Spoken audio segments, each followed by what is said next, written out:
So one of the things that I'm really, really excited about, and I think it's relevant to this particular situation, is that the SSA has changed very largely over the past couple of months.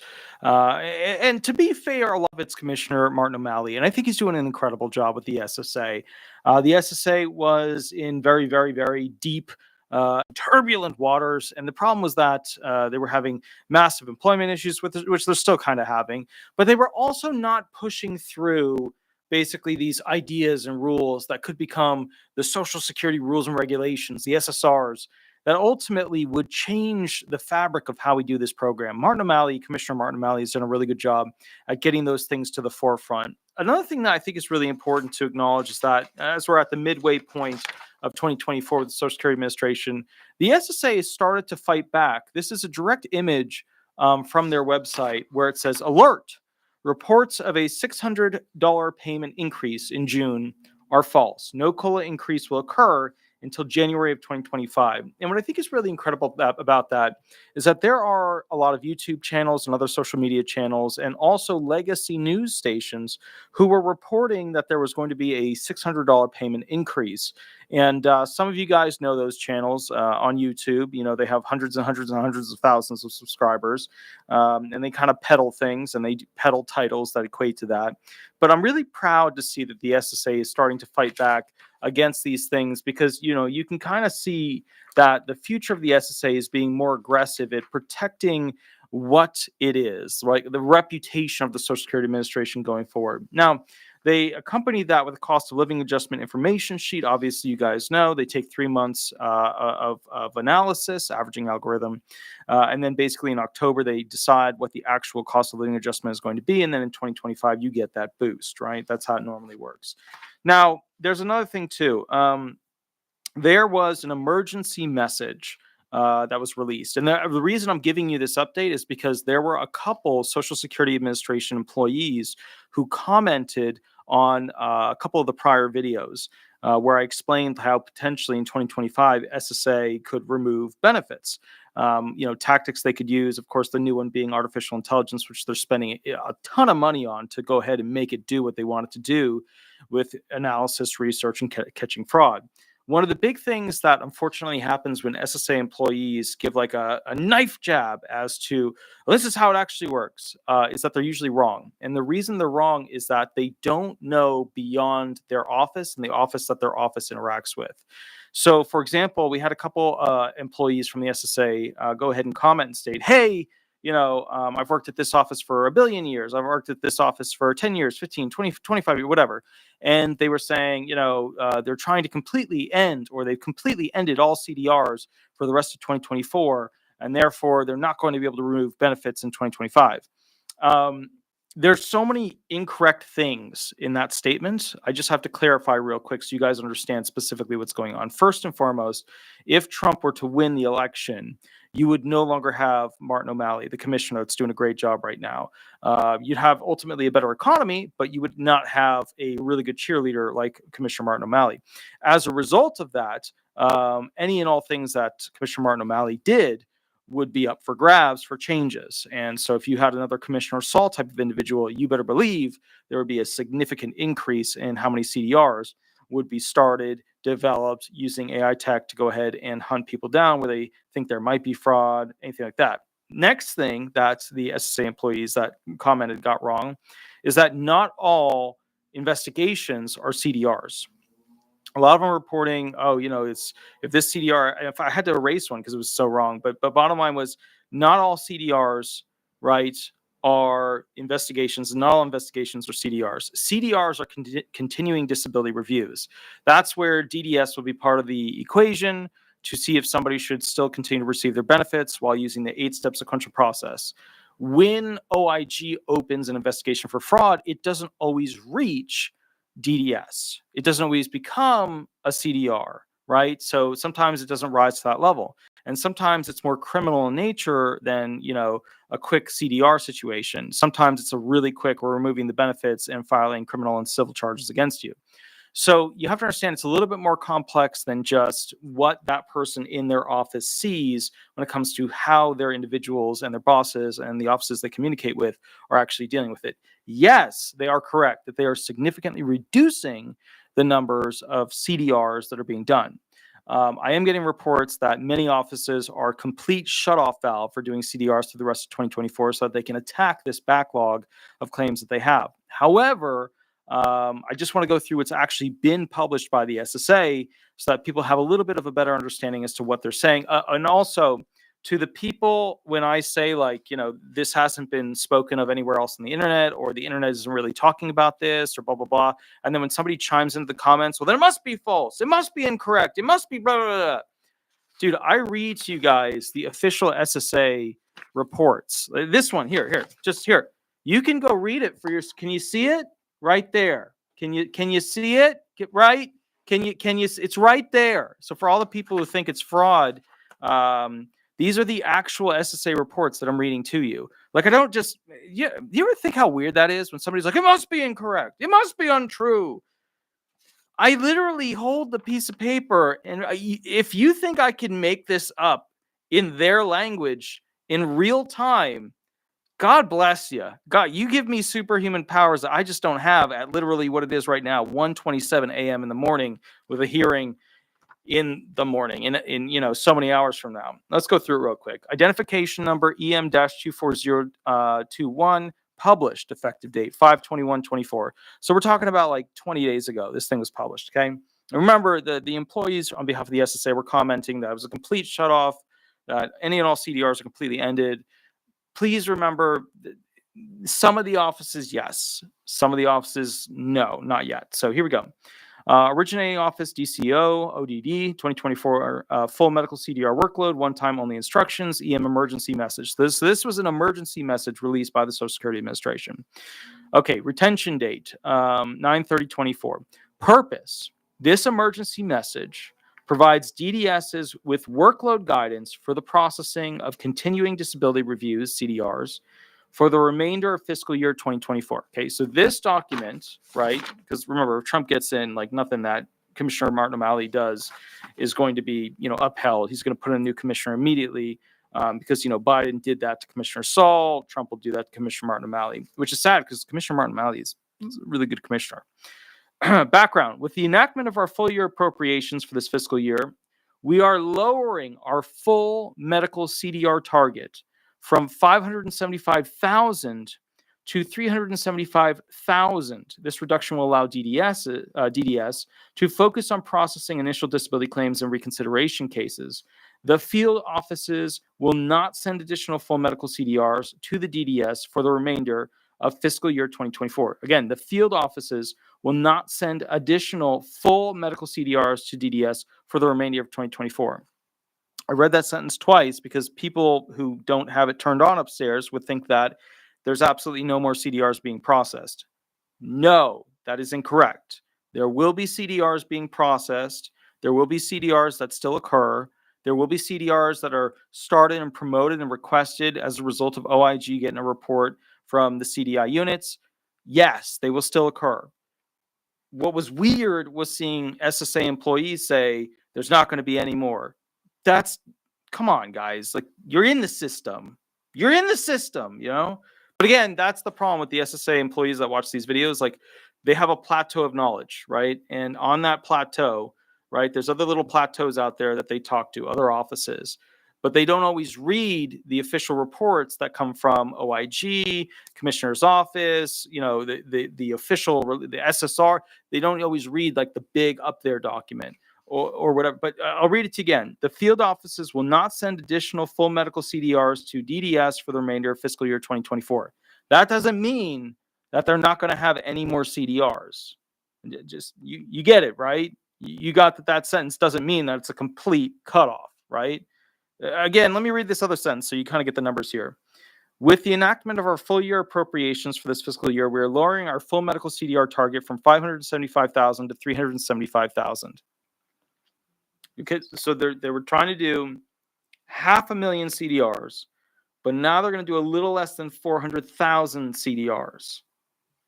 You cool? All right, we're cool. Good. Unassigned CDRs. Do not assign unassigned CDRs pending in your receipt or staging queue. DDS should take no action on the unassigned full medical CDRs. So just so you know, what they're saying is When a CDR pops up at the local FO sends over the request for DDS to review and begin the CDR process, right? Because DDS adjudicates the claims at the initial CDR stage. Well, what they're saying is, hey, local FO, don't send over any more CDRs. No more. No more to DDS, right? No more initial filing level, the local field office sending them to DDS. But again, that doesn't mean that they won't have just under 400,000 CDRs for the year. Diana Fernandez, thank you for the 99-cent donation. That's absolutely awesome. Very, very cool. Now, let's keep rolling through this. CDRs requiring a consultative examination. Cancel all consultative examinations scheduled on or after June 21st, 2024 for all full medical CDRs unless identifies as an exception in Section 3 below. Okay, so what they're saying is they're canceling doctor's appointments. They don't want to do a bunch of CDRs. They're trying to deal with the backlog. If people are supposed to get their 1 year, 3 year, 5 year, 7 year, whatever CDR, they're saying, you know what? You're not worth it. We got to hit our backlog. We got to meet our stats here. Social Security stat, right? The program that Commissioner Martin O'Malley is doing, security stat. Number 3, instructions for processing CDR workload exceptions. Continue to develop and complete all cases in the following exception categories, including the scheduling of CEs. So these are the ones that they're still going to keep scheduling the CEs for, right? All right, so here we go. Just so you can hear them, right? Again, here we go. Low birth weight babies, expedited reinstatement claims, EXRs, pre-hearings, PHs, disability hearings, DHs, and fraud or similar fault, FSFs. Okay? Remember those fraud or similar faults, that falls into kind of your OIG category with the investigators, the secret police. Age 18 redeterminations. If you have sufficient evidence and file at the publication date of this emergency message, make the age 18 redetermination. If the evidence and file at the publication date of this emergency message is insufficient to make the age 18 redetermination, do not initiate additional development, such as requesting medical evidence of record or school records. Do not schedule for consultative examinations and do not assign medical or psychological consultants for review. So what they're saying is when people transition from 17 to 18, right, when they transition from kid SSI to adult SSI or kid SSDI to adult SSDI benefits, they're saying just let them transition. Don't do a CDR. Don't go through the whole thing. Cut off. Don't do any more of it. Okay. 5, other assigned CDRs. DDS should take no action on the suspended full medical CDRs until they receive additional instructions. So we're expecting, just so you guys know, another one of these emergency messages where they cut it even more close and down on who's supposed to actually be processed. So a lot of people that are supposed to get CDRs are not going to get CDRs over the next 6 months. Okay. The Office of Disability Determinations, ODD, is investigating possible IT solutions to move some of the suspended and unassigned full medical CDRs currently in the staging queue from DDS systems. Additional instructions regarding this possible solution will be provided in the coming weeks. Okay. Notice instructions. So basically in like a week, we should have another emergency notice from the higher ups at the SSA on this. Notice instructions. DDS is not responsible for notifying beneficiaries regarding the suspension of the CDR. SSA is exploring options to notify beneficiaries whose cases are pending in the DDS. If notification is required, SSA will notify beneficiaries. Additional information. Direct all program-related and technical questions to your regional office, support staff using vHelp or Program Service Center, Operation Analysis staff. RO support staff or PSCOA staff may refer questions, concerns, or problems to their central office contacts. So what they're saying in this section is local field offices, if you have a question, contact the regional FO. Use your vHelp, use your program service centers, contact them, ask them what should be the outcome. Because remember, they're moving and grooving. Commissioner Martin O'Malley is making fixes, get her dones. He's getting it done. Tara Denise, thank you for the 99-cent donation. That's absolutely awesome. Very, very cool. Excellent. So just to go through, again, there still will be CEs. There still will be CDRs. But they're supremely limiting it to just some particular categories of individuals. Cool. All right. Next thing I want to go through over here. The cost of living adjustment, I'm not going to touch on because, frankly, we'll do a whole video on that. You'll kind of understand it from there. All right. I'm not in this video, because I'm going to do a whole video on it, going to explain what came out on August 14th, 2023. But I'm just going to tell you for this video, and the next video I'll actually cover it. They did create a game plan, a summary plan, if there's a crisis financial situation of what the SSA will do. So like if the government won't pass funding or there's some major wipeout of finances, because we don't know. An election's coming. We don't know what's going to happen. Everything seems really chill right now, but we just don't know what's going to happen. Okay. We know that it's going to be a super hurricane year. We know it's an election year. It's going to be exciting. Okay. So the point is, I will be going through in the next video specifically and I'm just going to read to you exactly what it is. Again, for the people who think that this could be not exist, this is the document right here. This is the document right here. So look it up and read it yourself if you are questioning the validity of the material. Okay? Jesus. All right. So this letter sets forth the contingency plan of the Social Security Administration to continue activities during a potential lapse in federal appropriations and resulting partial shutdown of agency operations. I need you to understand that they didn't really have a full plan like this until now. Back in 2022, I made a video where basically one of the employees of the SSA got super pissed off, wrote me a 1-star review on Google, wrote all these nasty comments, right? And then I had to reach out to OIG to kindly have them request their employees cease and desist. But the bottom line is this, okay? With this situation, and it was rogue. She went rogue. They didn't have an actual outline as to what would happen, how many people would lose their jobs, all that jazz. We just had a congressional research group give us a general understanding of what would happen. And then I did videos on that and kind of explained this is what could happen. Now we have the actual plan as to what would happen if there was a financial crisis where they didn't have funding, right? That's what they mean by contingency plan for the SSA to continue activities during a potential lapse in federal appropriations and resulting partial shutdown of agency operations. Cool. All right. Awesome. So we're going to cover that in the next video. Now, here are some things that I think are going to be happening going into the next part, the next half of 2024. So if you're wondering, like, okay, well, where is this video going? What is the expectation of the future of the SSA going to 2024 up to that January 2025 month? The COLA will change. There's 3 months. They'll do the calculation. October, you get to know. So we're not going to do that, right? You can watch a bunch of other videos and people doing flaw videos on that. We're not going to do it. We are in the final zone before the election. The hottest topic is either going to be Social Security benefits, which I thought it would be. Now I'm questioning that, immigration, or upcoming war. As you can see, President Biden is changing his stance on immigration because he's losing a lot of voters over immigration, because a lot of blue states have a lot of immigrants who are not culturally getting how America works. And unfortunately, there's a lot of veterans, homeless, disabled, who are just kind of not getting the assistance they need while the immigrants are, and that causes a problem. Skirty Cat, I love that name. That's so awesome. How's it going? Very nice. Love the pair. That's very cool. How's it going? Thank you for the $5 donation, by the way. That's awesome. So basically, here's the deal. 3 options, right? Upcoming war, immigrants, or Social Security benefits. That's what's going to be the big thing. Okay.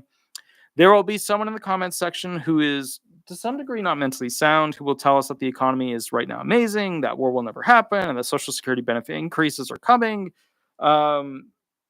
No. No. Just no. No. These are all potential realities, right? These are the 5 things that I think will be coming over the next 6 months with the Social Security Administration. Number 1, constant resetting of people's expectations when it comes to benefit increases. Okay, so one of the interesting things is that the Democrat Party struggles when there's an unreal expectation about benefit increases, because it always makes it look like Biden is letting down people with these promises of increases. So a constant resetting of their, the recipient's expectation, Social Security, disability benefits, retirement benefits, DAC benefits, survivors benefits, spousal benefits, SSI benefits. There's a constant resetting of the expectations that's happening. And that's because it doesn't help the politicians. It doesn't. It makes them look bad. Of course, the Republican side, they're not even in the conversation of Social Security benefits. They released a report that was like the Greenspan Initiative Part 2, which is just total crap. But the Democrats, like their whole like rah rah rah, get people to vote for us is based off of like we're going to give you free stuff for Social Security, or we're going to keep it as it is. So it's giving mixed signals. So I think that there's going to be a resetting of people's expectations. They're just going to keep running that line to try and get people back on board. It won't be propaganda. It will be literal trying to get people to actually understand where things are at. Which, just to be clear, the SSA is not in a good spot. The goal is to keep it doing what it's currently doing. They don't have any money to increase it. They don't have any money to increase it. They're trillions and trillions and trillions and trillions and trillions and trillions and trillions in debt. They don't have any money to fix it. So the whole idea is, what can we do to keep it actually paying people going forward, right? That's the whole thing, right? At the same amount that they've been receiving. Number two, based on COLA increases. Number two, using AI to do mass approvals via OTRs. I think this is in line with, the technology they have. We did a whole video on AI. I think what they're going to start to do, and remember, there will be some employee from the SSA who jumps on here and tells me that's not what's happening, that's not what's going on, blah, blah, blah. But for somebody who consistently is right about where the SSA is going, more often than the employee that works at a hearing office, works at a field office, works at a DDS office. Because remember, I study the politics and I study the releases, the notices, I study the documents that come out. You know what I mean? Like, I don't have just these are the procedures of my job in this office, and then I hear other people talking. I study the overall blooming mushroom, right? That is the SSA. I think where they're going is they're going to have fewer and fewer hearings, and they're going to have AI mass find at a more efficient rate claims that are likely to be approved, which they already started to have that. They'll pull the claim immediately, which they already start kind of have this going on. It's just not super duper efficient. They'll pull the claim immediately. They have a program that does this, by the way, already. They do. It's just not at the level where I think they're going with it. And basically, they'll recognize it and say, okay, we've recognized this claim as a potential pre-approval. Go ahead and submit as much evidence as you can right now, and then we'll go ahead and run it through the program and see what we can do. I think they're going to do that a hell of a lot more. And here's why. There's a clump of claims, an overload, a backlog stuck in DDS, initial filing and reconsideration. That is now reaching the ALJ hearing level, which means the ALJ hearing level is not going to be able to handle that massive backlog of claims. So they've got to somehow figure out a way to more efficiently get quick decisions. And so they're going to use AI to give OTRs, on the record decisions, which is where they decide it without it going to a hearing. That is what I believe will be happening as a big thing going through the rest of 2024, which isn't a bad thing. Remember, they're not auto-denying them. They're just taking the easy claims and saying, boop, we're approving, boop, we're approving, boop, we're approving. It's not a bad thing. Like if Commissioner, Martin O'Malley pushed this agenda, which they already have the program. They just need to make it more wide scale. They need to scale it up. That wouldn't be a bad thing. Let me see real quick. We got to donate. Aceman 2021. Thank you so much for the $1 donation. That's absolutely awesome. Love the little picture there. We also have AI. So A-Itch. Oh, AI-Itch or A-Itch. Very cool. Thank you for the $2.99 donation. That's awesome with the little pair with the thumbs up. Very nice. Awesome. So here's the next thing that I think is going to happen. Number 3, significant education on how people should save more money, because otherwise they will become impoverished in their retirement era. I've noticed a lot of left-leaning news channels, both online, TV stations, etc., coming out with articles trying to explain why everything is not perfect with the SSA and the SSA benefits, but you should feel okay about it because here are some things to do in preparation. AKA don't panic, save more, put money into these types of things. So what's happening is like Forbes is becoming a super left-leaning, news outlet. They often push a particular agenda. I tend to like their articles because they do have some insight, but they're definitely left-leaning. And so as a result of that, I've noticed a lot of articles from these different legacy news places coming out and saying, I used to be worried, but now I'm not worried. And again, it goes back to this resetting of people's expectations of what they should be doing to prepare for a potential eventual situation where the retirement benefits are just not there in the way that they used to be. Social Security benefit panic is bad for the Democrats because they have had almost 4 years as the party that promotes being the savior of Social Security benefits. To be fair, you don't hear much about Social Security benefits from the Republicans, because if they basically attack the Democrats, it just shows how little effort the Republicans are putting in to find a realistic fix to the mega trust fund issue. So Republicans just stand back. They just stand back and twiddle their thumbs and don't really do anything about it. Whereas the Democrats are running into a problem because they don't have a good fix, and they haven't fixed things on a big level, not like Commissioner Martin O'Malley level, but like, a Congress level, like the big money, the purse strings level. So as a result of that, what you're running into is like, there's a problem, and it's not making the Democrats look good. And the Republicans already look like shit when it comes to Social Security benefits and their ideas. So they don't really have as much to lose, because they've always sucked when it comes to Social Security benefits. So it's really weighing more heavily on who was supposed to be the fix, the helper, the make it right people for Social Security benefits. Number 4, I think fake promises will be made from politicians about increases. Remember that whole like $200 a month increase, right? That Biden was, you can just go back and look at the videos. That the stimulus boost videos, the general boost, monthly boost videos, they're just the junk stuff, right? The junk promises. The politicians make these promises. I think we're going to be hearing a lot of that going into the end of 2024 prior to this election. We're going to see a bunch of these junk stimulus, yada yada, fake promises. And ironically, some of them will be promised by the politicians. But just remember, at the end of the day, even if they promise it doesn't mean they have to do it. Okay. Number 5, I think immigrants will be given an option, a path towards naturalization, which will ultimately, realistically, give them quarter of coverage earnings options, to basically be able to get off of SSI and to get onto the 7-year program, and then switch over to SSDI or retirement benefits based off of their tax paying, working a job in the United States going forward. Bottom line, America squeezed its citizens, I'm an example of them, to the point where they work all day, have impossible student loans to pay off. I will never pay off mine. They're massive. They're massive. To the point where I don't have kids because I don't have time to date. Really date. Like, I've been on dates and I've done quite a few dates at this point, but I got to tell you, like, the follow-up, even I get anxiety about, like, okay, well, now I have to like interact with this person. I got to like spend time. I got to do this. I got to do that. You got to woo. Like in my instance, these women, and that takes a lot of time because you got to talk to them, make them feel amazing, and da da da da da da da da blah blah blah blah, and then go to more dinners and blah blah blah blah blah blah blah. You got to woo them. And that takes a lot of time. It's time I just don't have. It's realistic. I just don't have it. So kind of the bottom line is we quasi need immigrants who come from different cultures. Where the women want to have children. The modern American feminists and fertility rates, they're just not friends, right?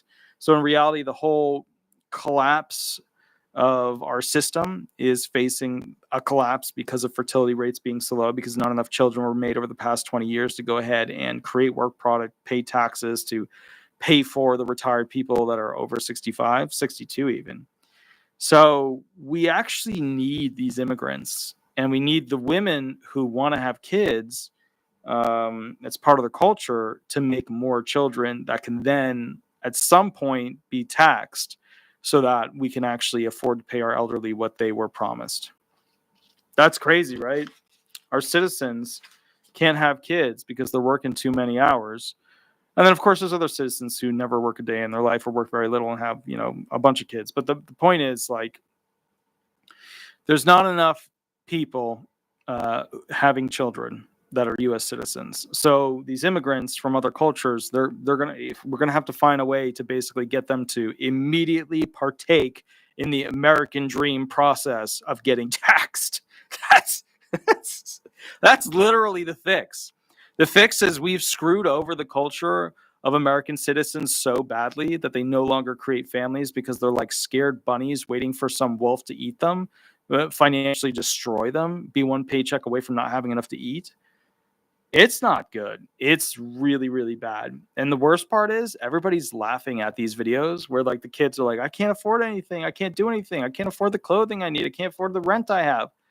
Everybody's laughing at them, being like, oh, so tough, so bad. But what's amazing is that these are things where these people, the millennials, the Gen Zers, they have so much less money than those people who came before them, right? So if you took like a boomer, right? You took a boomer, or even like the boomer 1 gen or the boomer 2 gen, if you took them and put them in the same job, their dollar would be worth way more. They could buy the things they needed.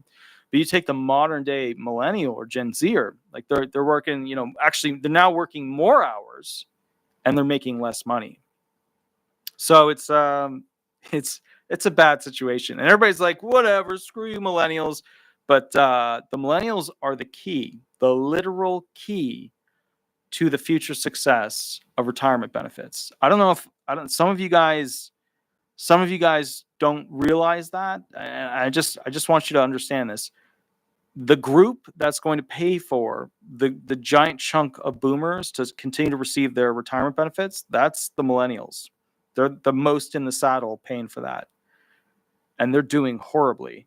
They're not making investments. They're not growing their income. They're not finding new ways to make more income. They're stuck in a dead-end job, and their student loans suck their bank accounts every single month, every single paycheck. So I hate to say it, but we need immigrants who are ready and willing to have children while not having any money. Like, that's a cultural thing. We just have to have it. I know people are going to be like, we don't need more immigrants. I get it. I get the arguments that are made there. I fully understand it. I understand the cultural problems related to it. I totally get it. But my generation isn't making enough kids, and my generation isn't making enough. So, I mean, I don't know what to tell you, but the bottom line is you got to have a generation make enough to pay for all these benefits, which the main one is retirement, trillions of dollars. And you got to make those millennials having enough kids so that those kids become workers that pay for the Gen Yers and the very end of the boomers. Otherwise, the whole thing collapses. And remember, it all comes down to one number, right? Like E equals MC squared. It was incredibly simple, and it's an incredibly intense thought, right? Speed of light, how it changes matter.